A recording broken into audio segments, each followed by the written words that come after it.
Tidak diwajibkan kita untuk berwirid sama, tak diwajibkan kita berdoa sama, tapi disadarkan kita dalam sholat berjemaah itu apa yang kita dapat. Inilah yang dimaksud tadi ihsan. Engkau ini beribadah seakan-akan engkau melihat Allah. Hamba tadi menjadi imam, hamba tadi bincang-bincang sama Allah, bukan bincang-bincang sama ibu dan bapak. Kalau hamba bincang-bincang sama bapak dan ibu, pasti hamba akan mengatakan, tunjukkan suaraku yang merdu. Ia tinggalkan tadi sholat karena manusia, itu yang disebut dengan riya. Karena dia kepingin sholat dia ditengok oleh orang-orang, rupanya tak ditengok orang, tak sholat dia. Tapi kalau dia tinggalkan sholat berjemaah tadi karena Allah, dan dia kerjakan sholat berjemaah tadi karena Allah, maka itu yang disebut dengan ikhlas. Halo sahabat semuanya, salam giat. Berjumpa di channel al.andawi.andi. Jangan lupa klik tombol subscribe dan nyalakan loncengnya ya. Terima kasih. Astaghfirullahaladzim, astaghfirullahaladzim, astaghfirullahaladzim, astaghfirullahaladzim. Allahumma salli ala Muhammad wa ala ali sayyidina Muhammad ilaihi anta maqsudi wa ridaka matlubi atini ma'rifatika. A'udzu billahi as-sami'il 'alim minasy syaithanir rajim. Bismillahirrahmanirrahim. Assalamualaikum warahmatullahi wabarakatuh. Alhamdulillah, wassalatu wassalamu ala rasulillah Sayyidina Muhammad wa mawala. Ashhadu an la ilaha illallah wahdahu la syarika lah, wa ashhadu anna Muhammadan abduhu wa rasuluh la nabiyya ba'dah. Rabbi israh li sadri wa yassir li amri wahlul 'uqdatam min lisani yafqahu qawli amma ba'd. Wa qala Allah ta'ala fi kitabil karim fi surati An-Nahl fi ayati 36. A'udzu billahi minasy syaithanir rajim. Bismillahirrahmanirrahim. Wa laqad ba'atsna fi kulli ummatin rasula an ya'budullaha wattanibut taghut ila akhir ayah. Wa fi suratil ukhra fi surati Adz-Dzariyat fi ayati 56. Bismillahirrahmanirrahim. Wa ma khalaqtul jinna wal insa illa liya'budun. Sadaqallahul azim. Illa fi afatina bi kulli madarra sabqa tahiruka inna syarrad dawabi 'indallah sumul bukmul ladzi la ya'qilun. Makasih sayang. Puja dan puji syukur kita limpahkan kehadiran Allah Subhanahu wa ta'ala pada kesempatan malam yang berbahagia ini, malam Rabu yang kita cintai, di mana malam ini sudah tertera hari Rabu sejatinya bila kembali di bulan Hijriah. Maka hari Rabu adalah hari di mana Allah ciptakan cahaya. Berharap kita di malam ini Allah karuniakan cahaya kepada kita, cahaya di hati atau perasaan kita, cahaya di akal atau pikiran kita, sehingga nafsu kita tidak dalam gelap gulita, terterangi oleh cahaya hati dan akal kita, sehingga kita memperoleh keyakinan yang seksama, menjalani hidup dengan petunjuk Allah yang Maha Kuasa, sehingga pemahaman akal pikiran kita dan perasaan hati kita tersadarkan bahwa kita diciptakan hanya untuk menyembah Allah Subhanahu wa ta'ala. Salawat dan salam pada baginda besar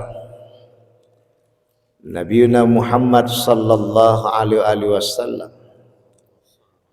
bahwa di mana beliau benar-benar menyikapi pemahaman kajian ini, sehingga pemahaman tersebut memberikan gelar yang tinggi sebagai Habibullah, kekasih Allah yang dicintai. Bila baginda Ibrahim alaihissalam, buyutnya Nabi Muhammad SAW, sebagai sebutan gelar yang diperoleh adalah Khalilullah, ternyata Nabi Ibrahim alaihissalam memperoleh cucu cicit yang meningkat kaji tentang cinta kepada Allah lebih tinggi, sehingga memperoleh sebutan gelar kepada Nabi Muhammad SAW dengan sebutan Habibullah. Kalau Khalil itu lebih personal dia, lebih pribadi dia, karena disitulah nanti dikatakan dengan jawaban di saat Jibril alaihissalam bertanya kepada Ibrahim alaihissalam, "Ya Ibrahim, baik kalilah kau Ibrahim, semua kau bagikan. Unta, sapi, kibas, domba kau serahkan. Dan rezekimu tak pernah berkehabisan." Apa kata Ibrahim alaihissalam? "Wahai Jibril, usahkan semua ini. Bila Allah hadirkan anak kepadaku, anakku pun kan kuserahkan kepada Allah alias disembelih." Karena cerita sembelih tadi ini, semua onta, semua sapi, semua kibas disembelih oleh Ibrahim untuk masyarakat Mesir ketika itu. Tapi karena Nabi Ibrahim alaihissalam tak punya anak, Maya lah ibu tu, bu ngapa ibu berbisik-bisik bu? Oh bu, udah. Ambe tertengok ambe, makanya terganggu ambe lihat ibu bisik-bisik. Kalau ibu berondok sedikit di belakang kakak-kakak tu tak terlihat ambe. Udah bu, kita mulai ya bu ya. Mana tadi kajian kita bang? Nabi Ibrahim. Ya. Maka karena disembelih semua ternak Ibrahim, membuat kagum Jibril. Akhirnya karena waktu itu Ibrahim alaihissalam tidak mempunyai anak, dia katalah, "Wahai Jibril, andaikan Allah kasihkan kepadaku anak, anakku pun kan kusembelih, tanda cintaku pada Allah." Person dia. Maka disebut Khalilullah. Khalil itu artinya cinta bu, kekasih.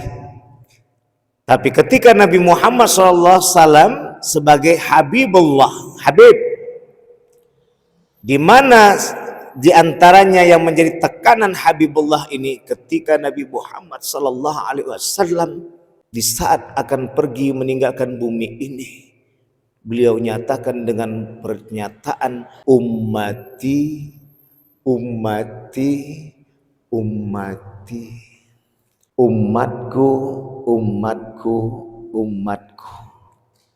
Ia tidak secara pribadi mengatakan Aisyah di situ sebagai istrinya.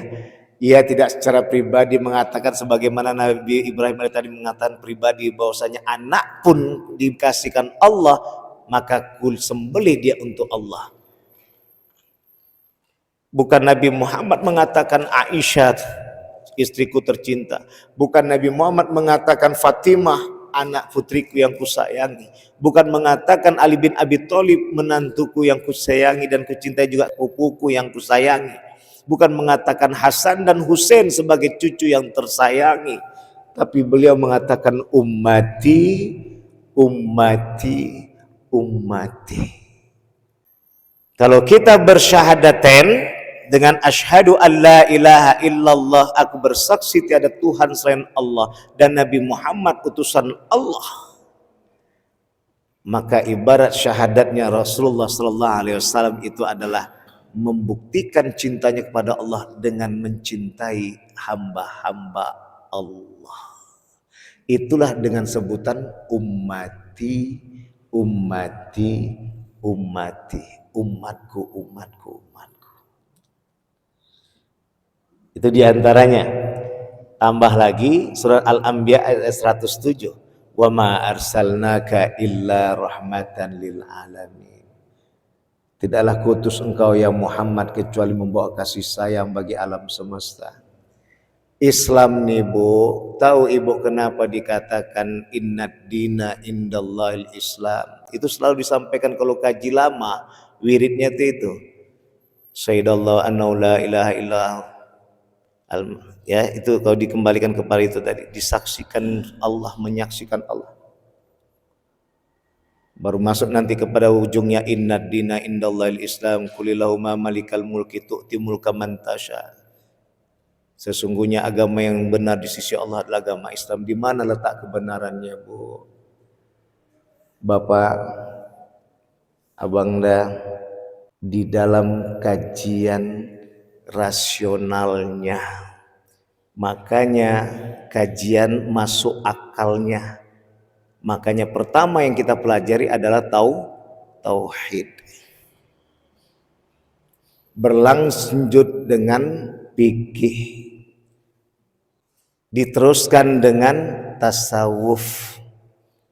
Tauhid kajian keimanan, fikih kajian keislaman karena dipahami bagaimana aturan keislaman itu. Kemudian dikembangkan dengan gabungan tauhid dan fikih ini dengan keihsanan, tasawuf. Anta'budallaha ka'annaka tarah. Kita menyembah Allah seakan-akan kita melihat Allah. Fa'ilam takun tarah, kalau kita tak melihat Allah, Allah yang melihat kita. Innahu yarak. Sungguh Allah tuh yang melihat kita. Berbicara tentang ihsan nih Ibu, Bapak dan Abang yang dirahmati oleh Allah. Saya teringat kepada sahabat Nabi yang bernama Abdullah Fudail. Beliau mengatakan, bila kita meninggalkan amal ibadah karena manusia, riya namanya.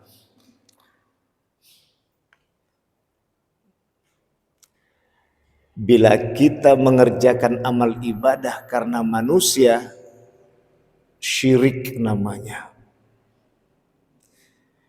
Bila kita mampu meninggalkan kedua-dua tadi, meninggalkan amalan ibadah karena manusia, mengerjakan amal ibadah karena manusia, riya dan syirik, itulah yang disebut dengan ikhlas.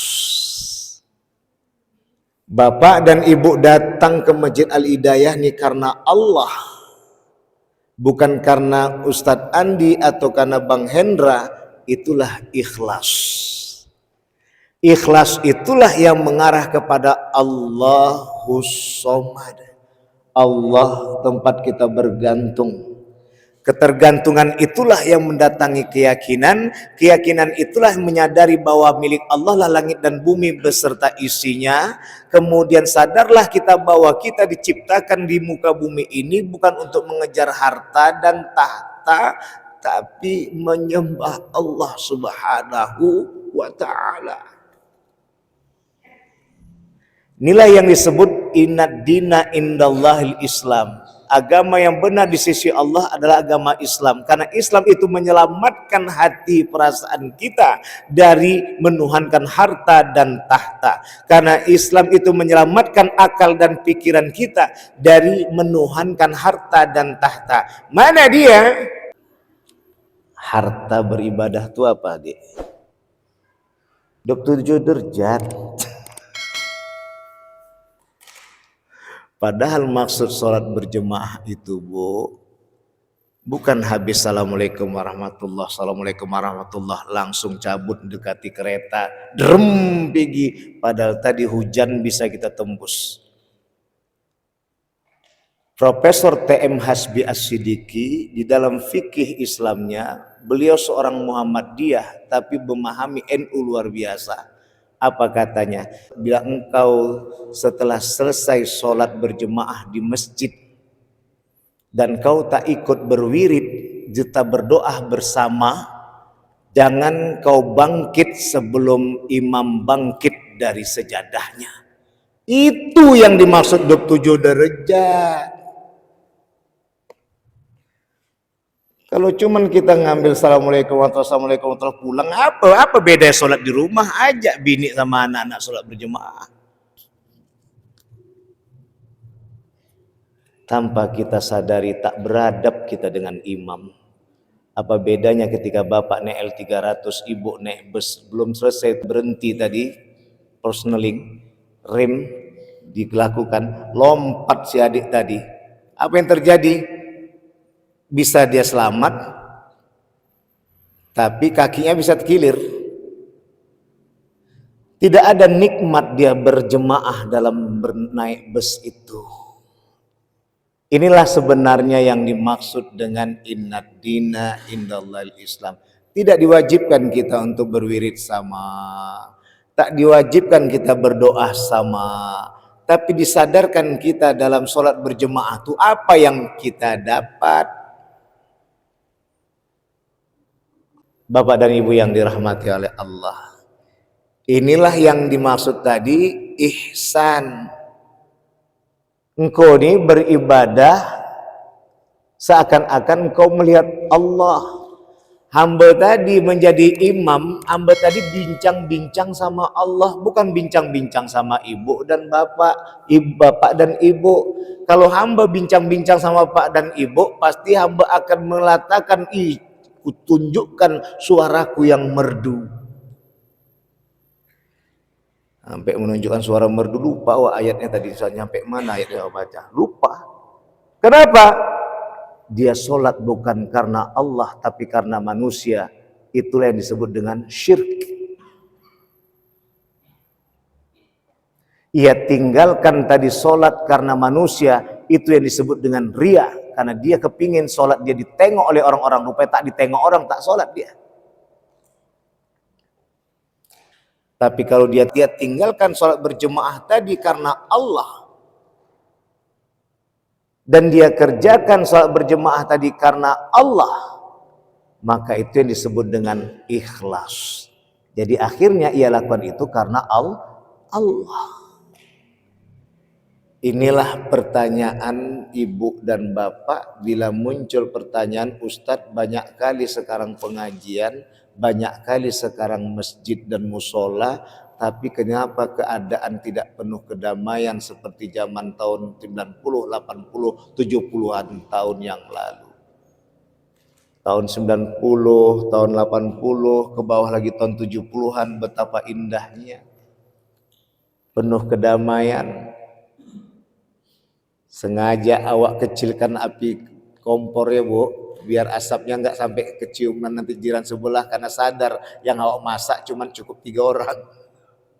Tapi kalau sumpat tadi terbuka tadi asapnya besar, kecium jiran sebelah, mau tak mau dikasihkanlah itu walaupun sekedar kuah. Begitulah indahnya berislam zaman dulu. Semua dilakukan karena Allah. Maka dalam hal ini, inilah Nabi Muhammad SAW dengan sebutan Habibullah, kekasih Allah, yang dipikirkan adalah umatnya. umatnya 3 kali itu, Bu. Bapak. Maka dikatakan oleh Allah Subhanahu wa taala di dalam surat An-Nahl ayat 36, walaqad ba'atsna fi kulli ummati rasula. Telah kami utus setiap umat itu, utusan-utusan Allah adalah an ya'budullah, untuk mengajak kepada menyembah Allah. Wa ma khalaqtul jinna wal insa illa liya'budun. Tidaklah kuciptakan jin dan manusia kecuali menyembah Allah. Pertanyaan kita sekarang hidup ini kan itu, Bu. Bagaimana Ustadz kami biar hidup tenang di dunia ini? Masa gadis sudah dilewati, sekarang sudah masa berumah tangga. Masa berumah tangga sudah bertambah berkembang dengan anaknya. Anak-anak pun sudah dipunya, sekarang tambah dengan menantu. Anak menantu sudah dimiliki, lahirlah cucu. Bagaimana biar bahagia dengan dikatakan baiti jannati? Satu kuncinya adalah sadar kita bahwa kita diciptakan ini menyembah Allah. Perkaranya adalah kita tak menyembah Allah. Mayo yang disembah tadi ini harta dan tahta.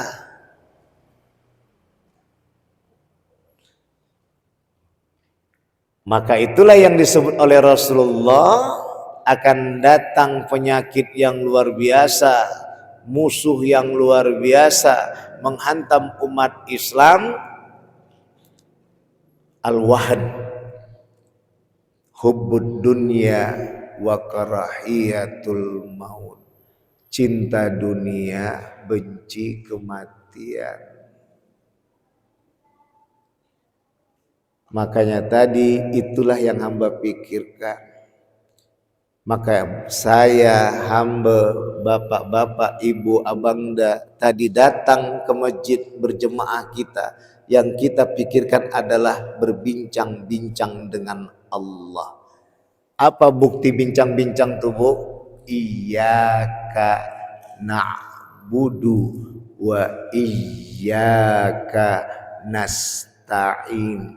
Kepada Engkaulah ya Allah kami menyembah, dan kepada Engkaulah ya Allah kami mohon pertolongan. Kadang menetes air mata tadi saat kita sholat. Apalagi bayangkan sebagai supir membawa penumpang yang berjemaah nih. Jangan sampai salah.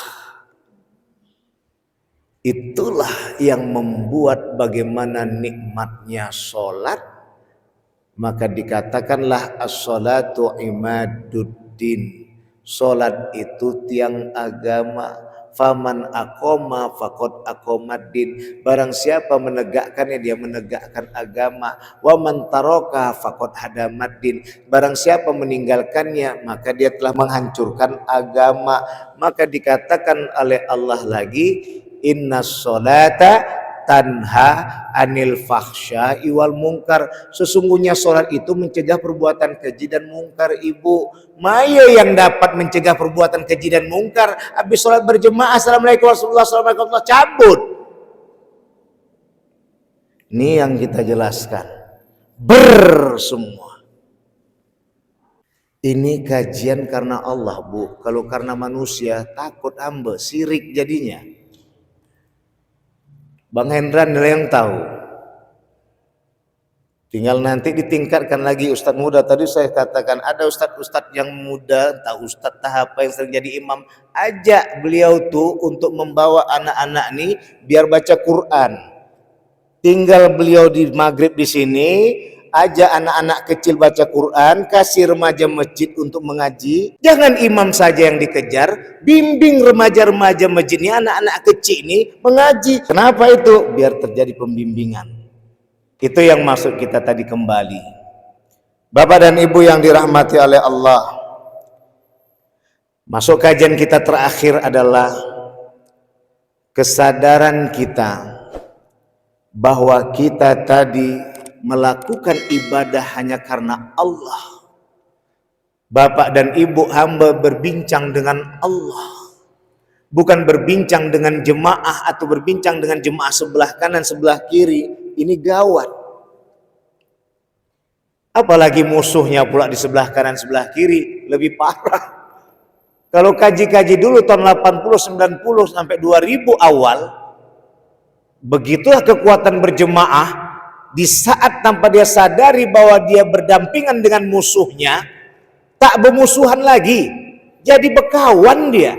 Apalagi dapat ilmu fikih, siapa yang masuk barisan pertama besar pahalanya. Apa guna? Baru nanti kajian kedua, sawu sufufakum, rapatkan saf kamu barisannya.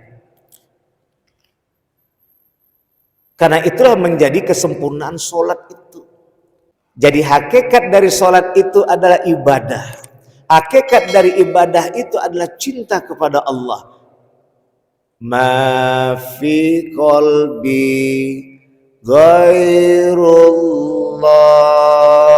tiada di hatiku selain Allah. Jadi oleh karena Bapak dan Ibu yang dimuliakan oleh Allah, ini tadi yang kita kembali bahwa jin dan manusia itu diciptakan untuk menyembah Allah. Harta dan tahta itu untuk alat dalam kita berproses dalam menyembah Allah. Pertama kita berkata, Bang, kata si istri, Dek, kata si suami, awak bekerja, abang bekerja agar kita enak beribadah pada Allah.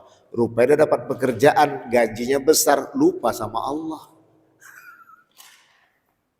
Tidak dilarang kita, bahkan dianjurkan kita menjadi kaya dalam Islam. Kenapa? Karena itulah hakikat dari pemimpin dunia, khalifatu fil ard. Khalifatu fil ard, memimpin bumi ini adalah mengelolanya untuk menyembah Allah. Dan dalam hadis yang disampaikan oleh Abu Hurairah, ketika Nabi Muhammad berjumpa dengan Mu'adz bin Jabal, saat itu Nabi Muhammad naik keledai, kemudian disuruhlah Mu'adz bin Jabal naik ke keledai Nabi Muhammad. Dengan segan-segan Mu'adz bin Jabal pun naik ke berboncengan dengan Nabi Muhammad. Lalu Nabi Muhammad bertanya, ya Mu'adz, apa hak Allah, apa kewajiban hamba Allah? Mu'adz bin Jabal karena menghormati guru, beliau pun menjawab, hanya Allah dan Rasulnya lah yang tahu. Maka dijawab oleh Rasulullah bahwa hak Allah itu adalah disembah.